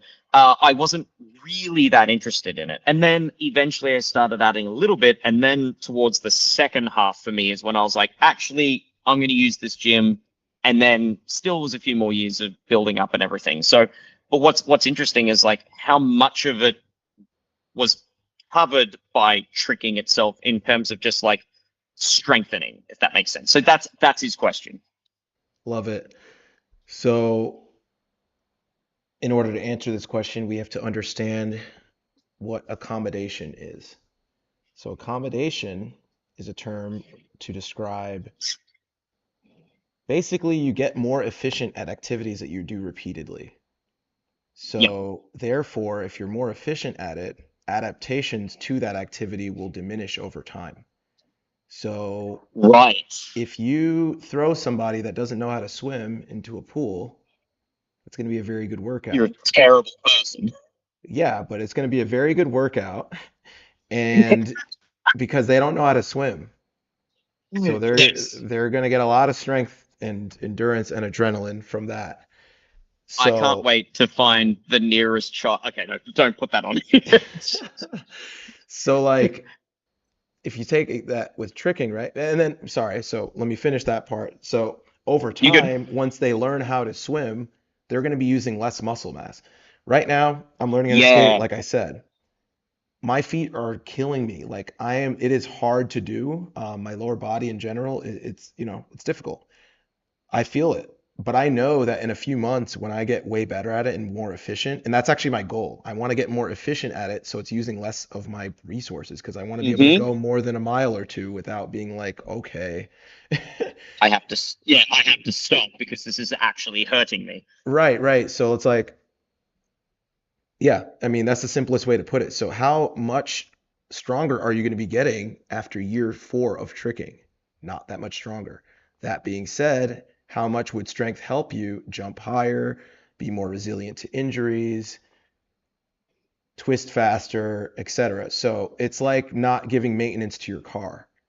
So you have a Oh yeah. car, maybe you started with a really nice car, but you don't do any oil changes, you don't change the brakes and all that kind of stuff. Like if you're not maintaining it, it's actually going to get weaker. People think that you're going to keep getting stronger from tricking, but if you keep doing the same types of skills, like of course, yeah, it's going to plateau and even go down because you're going to be so efficient at it at some point. I mean, people that have tricked a lot know this. How many times, like, your prime or whatever, I don't like using those terms, but I get. when Yeah. Yeah. when you're really in your when you're really going hard and you're not getting sore, what's that Mm, about? You know, just not getting sore anymore. It's like, exactly. hey, I session 4, 5, 6 days a week now, 7, and I don't get Hmm. sore anymore. Maybe that's telling you that you're not really like you're using more of your connective tissue to like jump off of. So I'm not saying to keep doing it because you don't feel sore, like, oh, okay, fine, like you don't need to Yeah. recover. That's not my point. Like your joints need to recover. Yeah. Oh, But I'm my fine.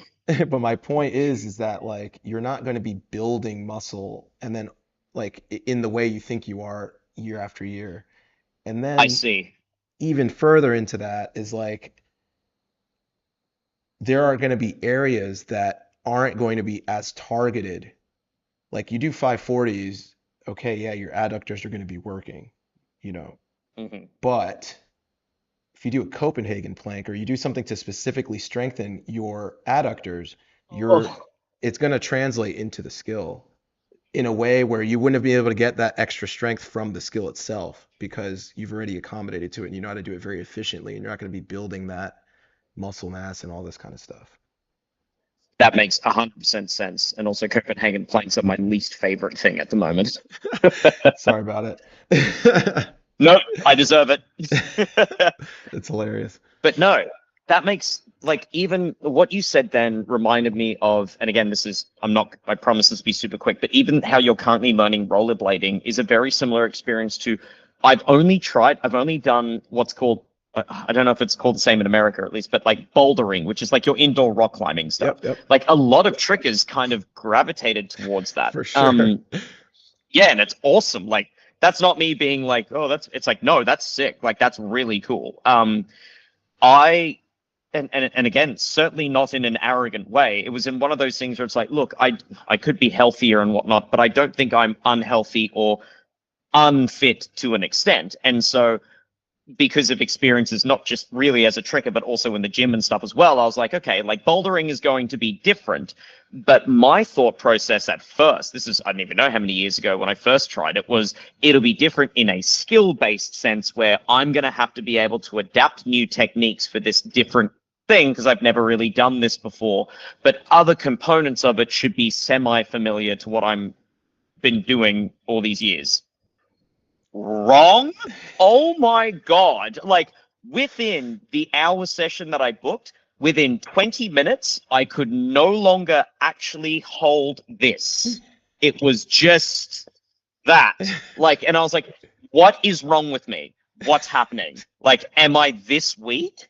And it's exactly case in point with what you were saying, where it's just like, it's interesting how it's like, because learning rollerblading, you are on your feet all the time. You are using them. It is, and not even just specifically in like one plane of motion or anything. It's like you're doing tricking, you're doing your physio, you're doing stuff for the app, you're doing a whole bunch of different things. So it's not like it's just covering one or two grounds. And yet you put it in this environment where it's completely different and the expectation, the positions, the movements, the pressure is totally different. That changes everything. It doesn't mean that I had to figure that out as well. It's like, no, it doesn't mean you're weak. That's not what that means. It's just that different application it makes a gigantic difference. However, if I was still wanting to, the bouldering places for me is about an hour's drive away, and that's just too much for me to do on a regular basis. But even if it would be the same concept where if that became a regular ongoing thing, then it would actually be more about what I was expecting it to be, which is that kind of, now I need to figure out the skills of how am I meant to do I think it's called a dyno where you jump, as opposed to just being like, I can't drink my water. Like it's very interesting, that kind of like difference and how that can apply, even if you've done something for a long time to build it up in a certain way. And some of it translates, but not what I was expecting. So I'm with you on the rollerblading thing, although I haven't had that experience in quite a while, but it's interesting to hear from someone on the other side of the world. Yeah, and another just quick little thing that I can conceptualize this for this person is like, imagine when you trick, obviously replace with any activity. When you trick, let's just keep it very simple. And let's say, okay, I twist this way and then I do a trick this way. So let's say we're building muscle in an X and then maybe you have muscle down here, right? What about all those holes in the middle of those lines? What about that 100th time that you don't land as expected and you land in one of those holes in your strength that you don't always address with tricking? What happens next? So, and it's not only for injury prevention, that tissue in the holes in your strength, they're not getting stronger and they can't contribute to the motion of tricks. Right. So you can utilize more of your body if you train more of your body. I know it sounds very simple, but literally, I was gonna say, it's like, I understand people. If you hear that, you're like, It's like, no, it's not. That's not as obvious as that sounds, because it's like that makes a lot of sense in things where it's like I never really noticed the effects of how much doing the other exercises with my other training, like my weightlifting and stuff, had an impact on it until a little bit later on, because it's the aesthetic things of changing through training is great, but it was more so in the aspect, like, I didn't really look that great, but it was more in the sense of like, I noticed that when I started applying these things, my meniscus was not annoying me as much. When I started applying these things correctly, it was even easier to activate the core doing twisting skills, even more than before. Like, it was, so it's just interesting to think how it's like what you said. Yes, focusing on those direct muscles and tissue that has an impact on the skill, but the bits in between also have a part to play. And if you can utilize them as well, not only does it go with injury prevention, but also improving your abilities to adapt a skill. That's really cool. Thank you. Yeah, I think so too. That's why I'm such a nerd. Big fan. Okay, I have last question. Yeah, one more question.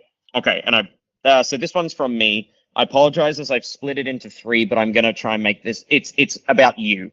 So I'm sorry sorry to put you on the spot here, but as of recently, I've started watching one of your samplers again. That's just become like an I love getting those kind of refreshes of samplers that I haven't seen in a while. Like I love going back and watching trickers from like while I was starting tricking and learning about it to like throughout the years, and then friends like yourself and going through. And so watching your now I can't quite remember the year. Might have been 2016. Was it called Hustling? Yep, 2016. Absolutely. Yeah. That one I kind of want to unlike and then like again. So it's at the top of my liked list so that I can watch it again on the regular when I'm doing cardio, because I'm a huge fan of that sampler. And so Appreciate it. what what I wanted to ask is what I was curious to know after watching that sampler. I even went back and watched your duo sampler with Devon. I love that. And so going back and watching some of that, I was curious in terms of like for you personally, and I know peak performance, I know it's a term that like it is used often, and I understand why. For me, I try to be cautious when saying it because it kind of can sometimes give that, I'm not trying to sound super heavy here, but that kind of like mortality to it, where someone's like, oh, you've hit your peak, you're pretty much dead now. And it's like, no, because like I'm still enjoying tricking. I'm not able to do what I could do before, and that's not the point. And that was a learning curve. But it was one of Yep. those things where, for lack of a better word, when you were at your hustling, there we go, when you were hustling hard time, um, when would you say that time frame was for you? During that time frame, what was your daily routine like in regards to like training work, things like that? Like how were you juggling pushing that damn hard in tricks as well as the other aspects of life during that period? That period again, that can be different for people. And it can so that's why I'm actually curious for you. And then also um kind of to splinter off from that, but it's all connected, is what aspects of tricking do you still find appealing that keeps you so involved? So obviously this is one of them, but I'm just curious to hear from you. So like roughly when was that time frame where you were just like, all right, like I can at least say during those times I was doing things that was of the highest level that I was capable of. What was it like for you at like daily routine wise, and why are you still so involved? No, I love it, and thank you for your kind words. Yeah, So you deserve it and more. appreciate it. So it's funny. I love that. Instead of saying prime, you could just say when you were hustling, and then you could be Yeah, hustling yeah. again. You could be hustling again. You could be hustling That's whenever it. you want. I love that. Yeah. So That's when I was it. hustling in 2016, I was actually in PT school. I was getting my doctorate in physical therapy, and Mm. that sounds kind of like, wow, you probably had a lot going on. And yeah, I would agree, but let me back up a little bit before then. So between my bachelor's Okay. and my grad school, there was a year, and you know this because I visited you in Australia, and that was 2015. You did. And so I always felt like I had this like pretty linear progression, not like this launch point type thing like we see a lot of people have. Mm. And on this Mm. trip, it was definitely the case too, where I was like pretty consistent. It was great. I was having fun. I was, meeting a bunch of new people, going to different gatherings, went to the first Hooked, all these awesome experiences. Mm. And Australia, went to my first ATG. Like it was incredible. I was struggling with jumper's knee Mhm. at the time, but it wasn't like I could still trick, but it was just like, and funny enough, I'm gonna be putting a program out for that in a couple weeks on the app.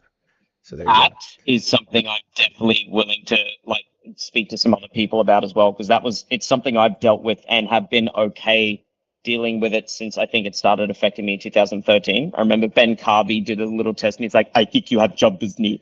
And so that took, because for me, for all the Swedish trickers that I knew, because a lot of them got it, I was just like, oh man, this is a problem. This is going to be something that stopped me from doing swings forever. And it's more of an annoyance than anything else, but I'm very curious. But anyway, so you were having that while traveling. So yeah, go on. Yep. So I get back and yeah, you know how it is when you go to all these gatherings and visit all your friends across the world doing the same thing you do, and then you get inspired. So I would say I was probably Mhm. more inspired at that point to train more, but even in general, I always was tricking. Like, So it Yeah, wasn't the frequency maybe, but it was more the passion maybe got higher. I'm not sure. But what definitely right. changed, what I always notice changes things is the environment that you're in. That's like a Yes. huge, huge thing. And so I started living in I Beastwood.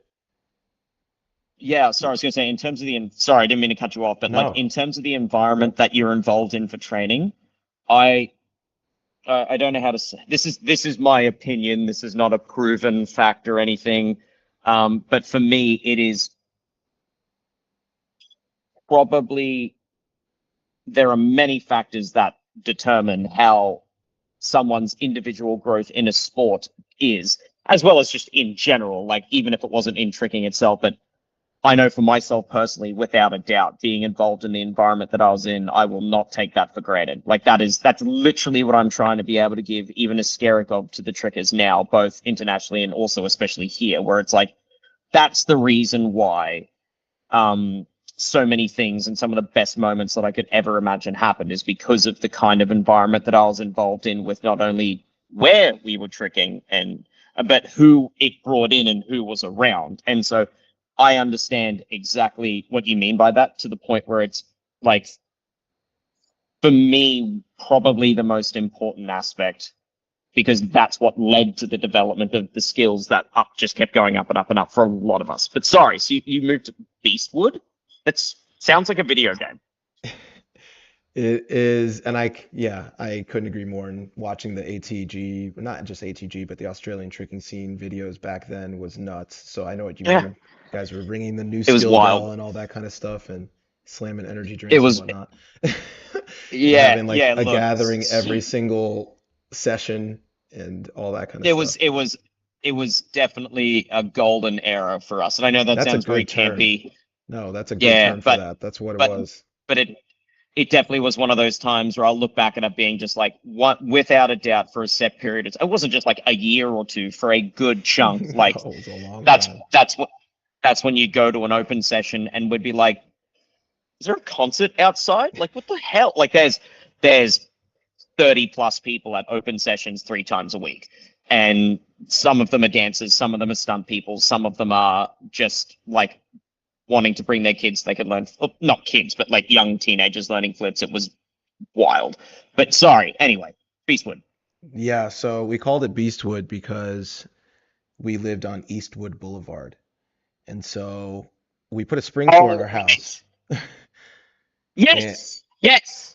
I've seen so many clips from there. yeah, and we were living, it Purple? was four, yep, that one. It was 4 to 5, depending on the season, trickers that were living there. And between being able to train literally at any moment, even at night, even at like 1 or 2 a.m., to also having two gyms within 10 to 15 minutes driving distance. And we had Wow. sessions. So one had, I believe, Wednesday, Sunday, and the other had Tuesday, Thursday. So that's four Have sessions. every day. Yeah, so that's 4 sessions, big sessions a week with other people, plus, you end up getting jobs and having keys and privileges with certain gyms and all this kind of stuff, and then having a spring Hmm. floor in your house, and then throwing gatherings. And also, it's funny because school, I know, is pretty challenging, but it's pretty regimented. You kind of know what you're Mm. doing when you're doing it, and from there you can kind of make a schedule and just, you know, live your life. Versus now, running a business, it's a lot more Yeah, chaotic. yeah. It's like I'm like school is like, I mean, compared to running a business, it's like not even a comparison, in my opinion, of like difficulty level and all this kind of stuff. So it's like back then, I mean, like, oh my God, it's like, oh, I have like 3 hours to do this. It's like, I'm gonna trick. Hmm. Perfect.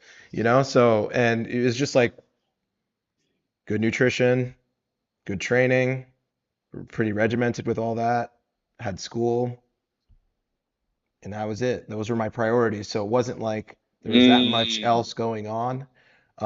Granted, we're in classes like 8 hours a day and having Oof. multiple more hours of lectures and exams and whatnot. So it wasn't like the easiest or most ideal thing. But at the same time, I was still able to train pretty much every day. Mm. So yeah, that was pretty helpful. And so I guess from there, I just started getting a lot better.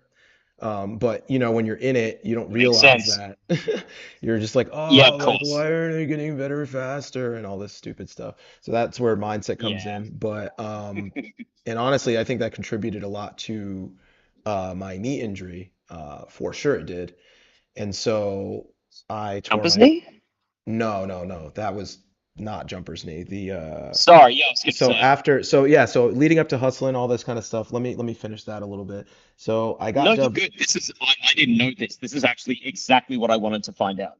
Cool, yeah. So um the first Trick Strong was at the very beginning of 2016, and Yes. I flew out Vivian Yulu, Hmm. and if I just for the love that people man. that might not know who I'm talking about, look him up. Yeah, he's pretty crazy. He's one of my best friends for sure. And, you He's know, amazing. and he's also one of the best trickers in the world, especially at that time, like killing it. Oh, Insane. first person in the world I've ever seen incorporate like Velu introduced double flips to tricking for me in the sense of someone that could actually put them into like somewhat tumbling skills and incorporate it into tricking really well. But then to see Vivian do like 540, because he showed Scott, me, and Muskie his sampler before it was fully completed or before he released it, and to see his opening clip be like 540 cart double front, and I was just like, this can't be real. And then like the last clip being like, and it's still wild to think about that. Like the first time someone that did like from a kick, so 540 cut full in back out was 2012 or maybe 2011. Like that's dumb. That Yeah. is ridiculous. And also, he is one of the funniest people I've been on tour with because his English at that stage was pretty good, but it's just fun to watch him pronounce things proudly in a way where it's like, I love you're missing words, but I do love it.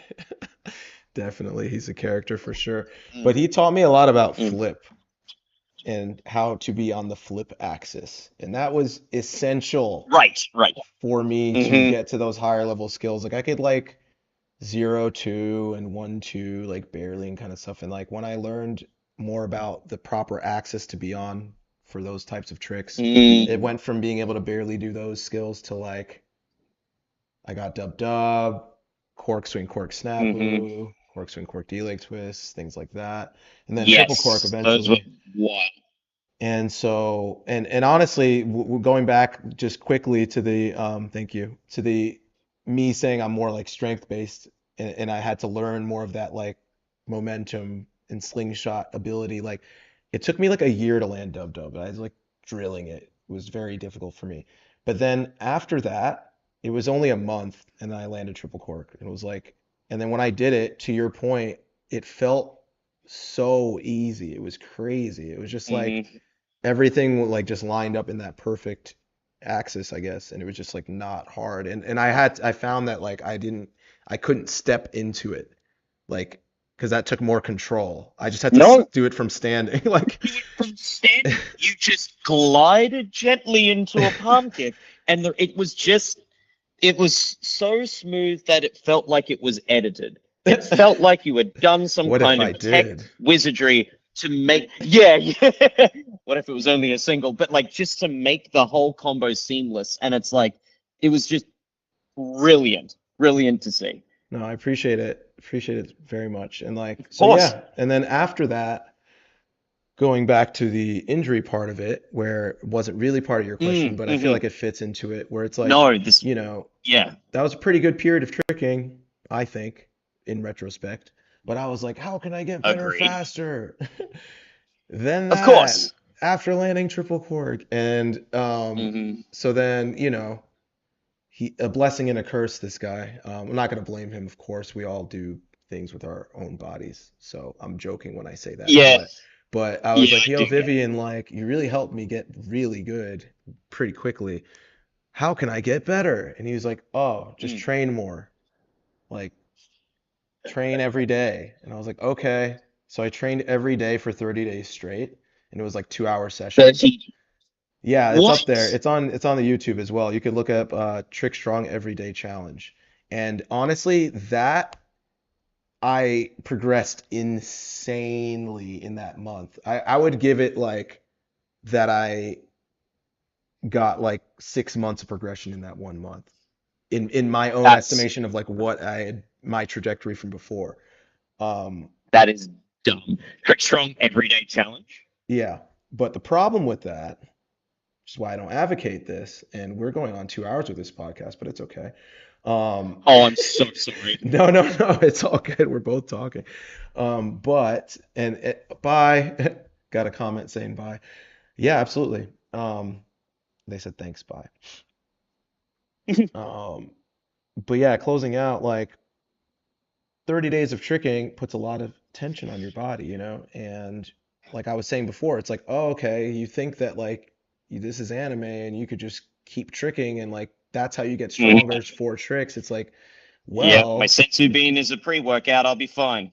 so it's like after the 30th day, also I landed in a dead spot. It was like the perfect storm of like I landed in a dead spot, did a very low hyper cheat 9 into a dead spot in the floor on day 30. And that was the day I was going to stop. I was like, this is my last session. I'm going to stop and then I'm going to recover and like be crazy.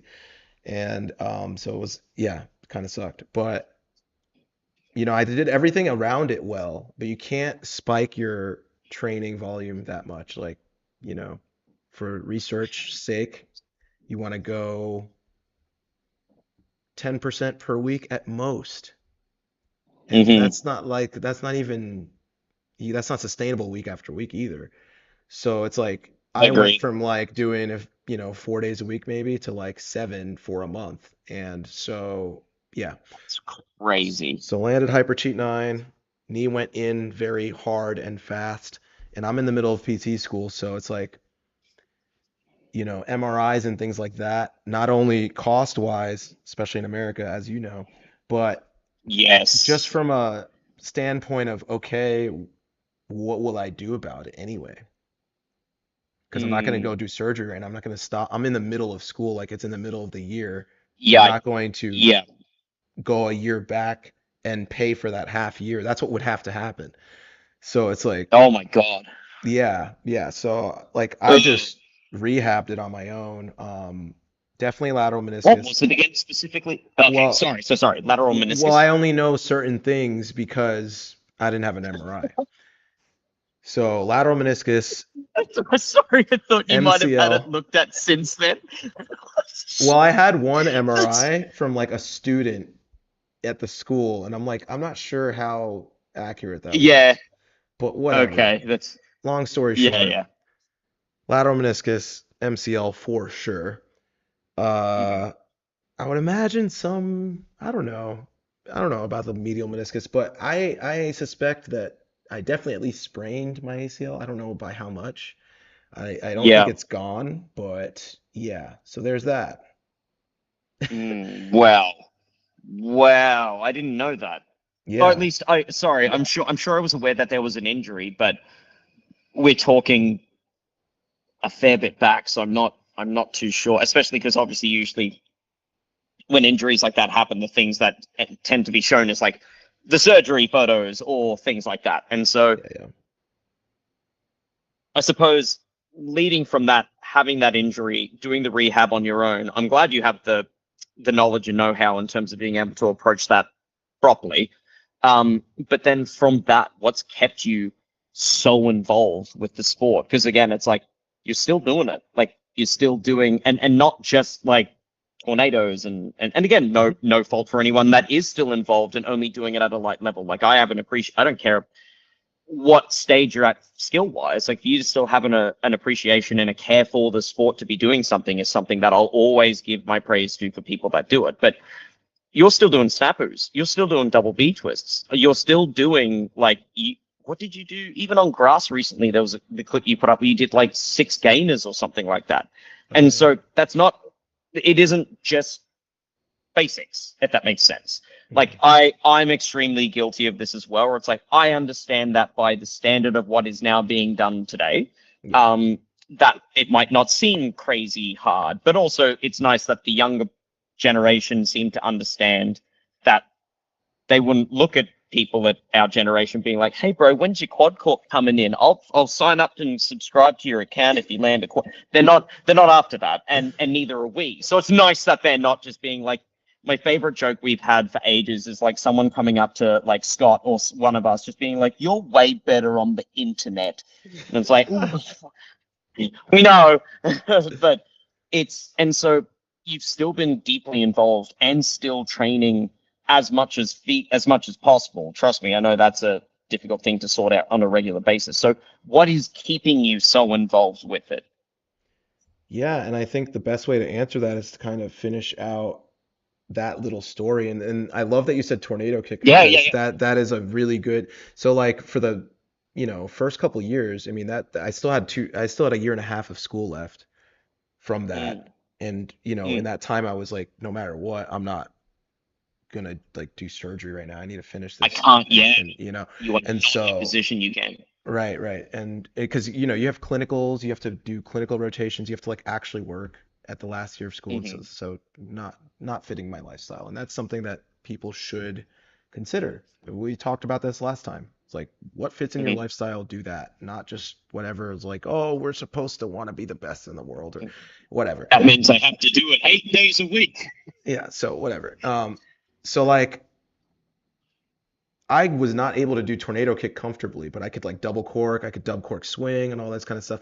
But like I was at a point where like, because cheat tricks. So I was like the one leg was Yeah. like getting, not good. Mm. And then I went on tour for like 2 years Hmm. as a physical therapist. And so Wow. like across the world. And then COVID happened. And so Yeah. so between tour and then school and then I would say like when I finally got to one place, which is Atlanta, I was like, all right, I'm gonna get this handled and I'm gonna actually like ground zero to what I'm able to do now, like where I would feel it with like random tornado kicks. I was not able to 540 in 2020. Hmm. I was too scared to do that. TD raise, I would feel it tweak and stuff. Anyway, to the point where now I can do snap again. And I didn't have any sort of Yes. surgery or anything like that. So it's like I just went from ground zero and did a lot of what we talked about last podcast number 24 for those of you watching or watching later. But Mm. yeah, I graded exposure. Started from ground zero, man, and just like That's it. really rebuilt it. And to the point Mm. where now I can like pistol squat on this left leg like 135 pounds, which is, Jesus Christ. the same as the other leg. I mean, I know it's still stronger. This right leg's definitely still stronger, but it's like to the point where this is a leg that I can use for There's tricking and actually do stuff Yeah, with. it's like there's not an unsafe imbalance. Like I understand in the sense where it's like there's inevitably going to be a dominance side, depending on what it is that we're talking about, and that's okay. But yeah, literally case in point with the pistol squats, where it's like because of my meniscus injury on my left knee, until this Desert Eagle program, again, shameless plug for the third time, but like I never went anywhere near that because I was like, my left knee, lateral left meniscus complex tear. I was like, I can't do pistol squats. Like that going all the way down with me holding weights like that. I only got to that a little bit later, but doing that on its own, there's no way. And sometimes I can still feel it's not an issue with the meniscus. My body will try to compensate in a way, and Hmm. it's like, come on, man, like it can handle it. It's actually okay. And so, kudos to you for getting back to that, man, because I get it. That's hard to do. Even years later, when my meniscus hasn't really, it only gives me issues every now and then. But like for me to be like, oh, I'm not going to do those pistol squats. So well done. That's really good. No, I appreciate it, and I just want to highlight for people, he meaning you, Phil. You're talking about like you didn't start being able to do like weighted pistol squats. Like you've been doing this program for 3 weeks right now. So changes can happen Mhm. pretty quickly is all I want to Pretty illustrate for quick. people. Like it's like if you're doing the right things and that was the thing, like with me traveling and doing sporadic like type of PT and in school and not handling the emotional aspect of it of being like, hey, it's cool that you want to do this stuff, but let's start from ground zero instead of just being like, oh, but I can do it. I should be able to do it. It's like, no. Hmm. Like you got to start from where you're at and then go to where you want to go. And so through Yep. all that, I was able to get back to this point where I'm able to do, I've gotten pretty much every single trick back that I've done. I've done dubs again. I've not done triple cork again. That would be very cool to do, but we'll see. I And bet you, if there was time allocated where you could focus on that you could. And that's the other struggle as well, right? It's like I've been asked that by students, like, would you ever try triple cork again? I'm like, look, I don't have a strong interest for it at the moment. Not only that, but also my training for me now and the level of power that I have, I would have to really designate a good amount of time to be willing to get back into that. And it isn't I know this sounds very contradicting considering I just said that I would be very excited to watch you stomp that again. No one gives a shit what, like me being a has-been doing a triple, like B twist swing triple again. Most people aren't going to be like, oh, he's back. It's like, cool. Like, I would be it's pretty just. hype as well. I'd be very hype. I watched that exact B twist triple from, I think it's Way to Dawn, but I could be wrong. But it's in my head. Mm-hmm. It's I etched in my appreciate head. I love it. it. Thank But you very much. But yeah, and but so after all of this, like you've been traveling for the emotional side of injuries is brutal. And with everything else, you're still involved, right? yeah, and that's what I was getting to, where it's like, long-winded. We both are, and Mhm. like, how could I not be after going through this journey? How could I not have this knowledge that like, I got to physical therapy. I went to physical therapy school because of tricking. I went to physical therapy school because I got interested in movement through tricking. I saw a backflip in a movie, can't tell you which one it was. Then started getting hurt doing tricking because I went on trickstutorials.com and I was like, oh, what's this? Whoa, this is way more than a backflip. Started tricking. Okay, started getting hurt Yep. soon after. Google, or I don't even know, it was probably Ask Jeeves back then, 56K Yeah, internet. yeah. It's like, hey, what do I do for this ankle Hmm. sprain? You get like, oh, okay, this is physical therapy. And so that's how Mm, that's how the passions merged. It's like I was I able to love help it. myself, and that's why I'm so big on the online space too, where it's like I really want to provide for people on online space, because when I was starting, I didn't have the resources to go to a physical therapist on my own. So it's like the information that was online was what helped me literally fix my body, and then being like, oh wow, I feel good now. Like I I healed my Mm, injury, and then somebody else is like, yo, what'd you do for that? And I tell them, and now hmm. they're able to do their thing. And like I think the overarching goal of my life is to empower people to do what they want to do with their lives. It's like that's a very satisfying thing for me. I want to see people break their own limits in their heads and like achieve what they thought they wasn't possible for them. So I know this might sound, um, uh, I'm not trying to sound too weenery here, but that is beautiful. Like that is genuinely a very, very heartwarming and an incredible statement because, and I don't take that and people like you for granted. I really don't, because it is one of those things where it's like you're able to give very insightful information of good quality and in-depth and specifics to people that they need in a way that was just not available for, say, our generation. And while I know I make the joke, I'm old, we're really not that old. Like in the grand scheme of life, but things are changing and the opportunity to do good and to do better is improving if people like yourself are willing to do it. And so please keep doing your thing because it is working. Like it's doing favors even in ways you might not recognize. And that's the really cool thing about it's the troubling and also the cool thing about an online platform is you just don't know, which is scary, but also very exciting. So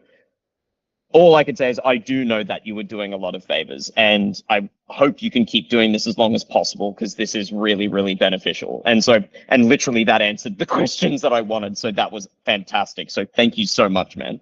I appreciate it, bro. I appreciate it. It's all love, man, and I just want to be able to provide A, what I've been providing as I started, and B, like, which is just helping people next to me do their thing. And if that can That's grow it. to a bigger audience, that would be even better. So that's all we That's got the goal. today. We Hell almost made it to 2 hours. Maybe next time we will. We're at yeah. hour 55 or so, at least on my recording. That being said, Yeah, it's like I don't want to be a wiener, but I am gonna have to cut it in a sec No, because same. my phone's gonna die. Yeah, absolutely. No, we are done. I hope you guys enjoyed that. I hope you got a lot of value out of that. And let us know what questions you have for us in the future. You could even leave them in the comments here. And feel free to watch our podcast number 24, as well as just the content available online. We have a lot of YouTube stuff, and then check out the app as well, trickstrong.com. Yep. We have training programs on the app. But thank you guys very much. Thank you, Phill. It's awesome. Not a problem, man. Thank you so much. Do your trick strong, everyone. All right, bro. Till next time. All right. Peace. Later.